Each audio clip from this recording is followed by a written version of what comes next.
Hi guys, मेरा नाम है साहिल खन्ना और आज की वीडियो शुरू करते हैं। सबसे पहली न्यूज है, पिछले 2 सालों के अंदर 28,000 इंडियन स्टार्टअप बंद होती हुई दिखाई दी है। अगर हम 2023 की बात करके चले तो तकरीबन 16,000 के आसपास स्टार्टअप बंद हुई है। 2024 के अंदर नंबर घटा है, 12,717 पे पहुंचा है, पर यह भी नंबर बहुत ज्यादा होता है। अगर मैं 2019 से 22 की बात करके चलूं तो 2300 के आसपास स्टार्टअप बंद हुई थी। 12 गुना राइज की यहाँ पे हम बात कर रहे हैं। ये नंबर बहुत बड़ा है। अगर हम 2025 की बात करके चले तो अभी तक मात्र 260 से कम स्टार्टअप्स बंद होती हुई दिखाई दी है। अब ये नंबर बढ़ता हुआ दिखाई देगा। बेसिकली अभी स्टार्टिंग में नहीं जाती कंपनियां, लास्ट में जाती है। जो दिवाली वाली के आसपास का टाइम होता है ना, उस टाइम ज्यादा कंपनियां बंद होती है। अगर मैं फाउंडेड स्टार्टअप्स की बात करके चलूं तो 125 नई स्टार्टअप्स ही आई है 2025 के अंदर। तो एक बार को हम कह सकते हैं इस साल स्टार्टअप शुरू भी कम हुई है और बंद भी कम हुई है। साथ में अगर हमारी गवर्नमेंट की बात करके चले तो वो फॉरेन इन्वेस्टमेंट 49% अलाउ कर रही है न्यूक्लियर पावर प्लांट्स के अंदर। अभी गवर्नमेंट का प्लान है कि जो हमारी 8 गीगावाट की न्यूक्लियर कैपेसिटी है उसको 100 गीगावाट्स पे लेके जाना है 2047 तक। कार्बन एमिशन को कम करना है।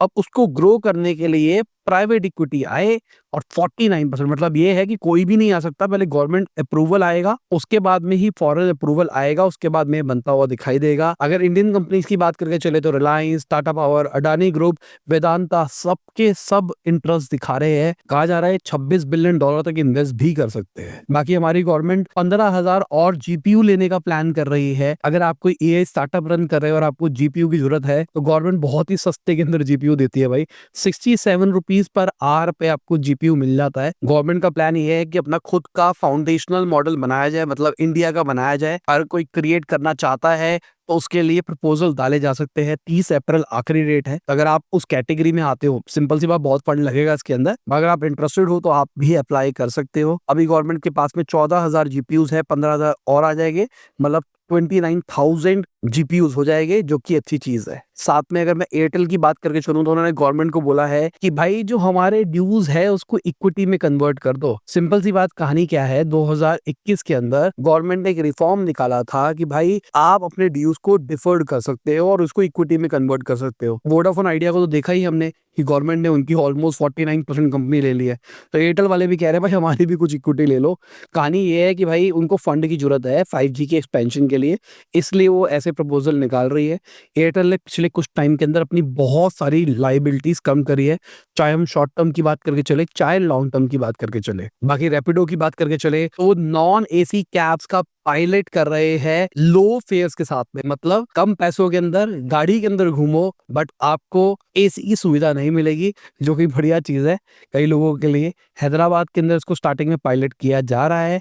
नमा यात्री की बात करके चले तो वो भी non AC cab service offer करती है पहले से ही। अब रैपिडो भी इसके अंदर घुस रहे हैं और सही है भाई। अगर एसी नहीं चलाओगे तो आपकी इकोनॉमी बेटर आएगी, खिड़की खोल के चलाओ और इकोनॉमी ज्यादा पाओ। बहुत सारे कैब ड्राइवर इंडिया के अंदर क्या कह रहे थे कि भाई हमारा एसी खराब है, हमारा एसी नहीं चल रहा, हमारा एसी खराब है। आपसे पैसे पूरे लेते थे एसी कैब के और आपको एसी की सुविधा नहीं मिलती थी। तो ये सही है ना। अगर ऐसे वाला सीन हुआ करेगा तो आप सीधा कंप्लेन डाल सकते हो कि भाई ये तो नॉन एसी कैब थी। बाकी एप्पल वालों की बात करके चले तो अपनी पूरी यूएस प्रोडक्शन को इंडिया में शिफ्ट करने का प्लान कर रहे हैं 2026 तक। और इसका बहुत बड़ा रीजन है यूएस चाइना डायनेमिक्स जो खराब होते हुए दिखाई दे रहे हैं। ऑल्दो अभी थोड़ा रिटेलिएशन हल्का होता हुआ दिखाई दे रहा है। चाइना की तरफ से भी खबरें आ रही है कि वो भी अपने टैरिफ को कम कर सकते हैं। पहले यूएस की तरफ से भी ऐसी ही कुछ खबरें निकल के आ रही थी, बट एक स्टोरी तो क्लियर हो गई है कि भाई चाइना में फैक्ट्री लगाना अभी के लिए रिस्की है, इंडिया एक बेटर अपॉर्चुनिटी है। और एप्पल ने इंडिया के में काम करके भी देख लिया, ग्रो करके भी देख लिया, तो फायदा है भाई इंडिया के लिए अगर देखा जाए तो। वीडियो में आगे चलने से पहले आपको याद दिलाना चाहूंगा, आपने लाइक का बटन नहीं दबाया, लाइक का बटन दबा दो, चैनल को सब्सक्राइब। मैं ऐसे ही डेली बिजनेस न्यूज आपके लिए लाता रहता हूँ। और भाई साहिल खन्ना वाले चैनल के ऊपर भी चला जाया करो, वहाँ केस स्टडीज आ रही है आज मोस्ट प्रोबेबली, वरना कल आपको फिजिक्स वाला केस स्टडी दिखने वाली है, जहां पर मैंने फिजिक्स वाला की स्टोरी को बायजूस की स्टोरी से कंपेयर करके आप कुछ कॉमन चीजें निकाल के दिखाई है कि किस तरीके से दोनों चीजें साथ साथ जाती हुई दिखाई दे रही है। क्या फिजिक्स वाला नेक्स्ट बायजूस बन सकता है? केस स्टडी देखना, आपको समझ में आएगा। मेरे सारे फैक्ट्स आपके सामने रखे हैं, सोचना आपको खुद पड़ेगा। बाकी इंडिया की ओटीटी मार्केट की बात करके चले तो 2024 में 37,940 पे पहुंचती हुई दिखाई दी, जो कि बहुत बढ़िया चीज है। अब एक बार चार्ट देखो और नंबर्स देखो भाई। यूट्यूब सबसे आगे है ओटीटी प्लेटफॉर्म के अंदर है।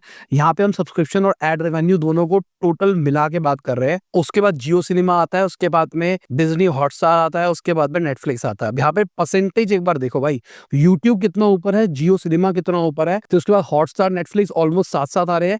Amazon इतना नीचे है, मुझे लगता था Amazon थोड़ा ऊपर होगा, बट Amazon तो भाई कुछ बिजनेस कर ही नहीं पा रहा। सबसे बढ़िया काम तो मेरे हिसाब से जियो सिनेमा कर रहा है भाई। YouTube इतना बड़ा बेस होने के बावजूद भी 37.70% पे है।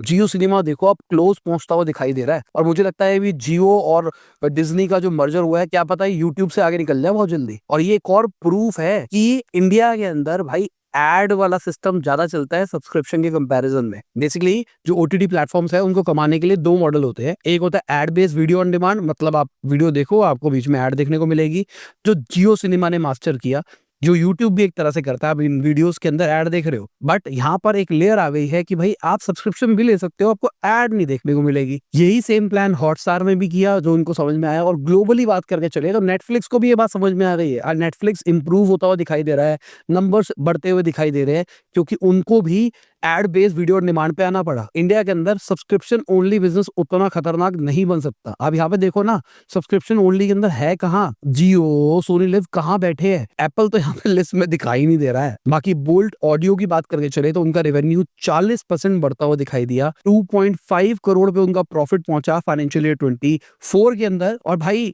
ये ना अच्छे नंबर्स है। मैं हमेशा क्रिटिसाइज करता हूँ स्टार्टअप्स को, बट आप एक बार देखो भाई, रेवेन्यू बढ़ा है, एक्सपेंसेस भी बढ़े हैं, इनके प्रॉफिट घटते हुए दिखाई दिए, जो पहले 4 करोड़ थे अब 2.5 करोड़ पे पहुंच गए हैं, बट फिर भी प्रॉफिट रिपोर्ट कर रहे हैं ये। और ये कंपनी बूटस्ट्रैप्ड है, किसी के बाप के पैसे लेके काम नहीं कर रहे हैं। उसके बावजूद भी इनका रेवेन्यू बढ़ता हुआ दिखाई दिया है। एक्सपेंसेस साथ में बढ़ेगी ही, क्योंकि आप एक्सपैंड कर रहे हो। ये 1 रुपया कमाने के लिए 1 रुपया खर्च करते हैं, अगर अप्रॉक्स मान के चले तो। बाकी इनकी इन्वेंट्री 63% बढ़ती हुई दिखाई दी है।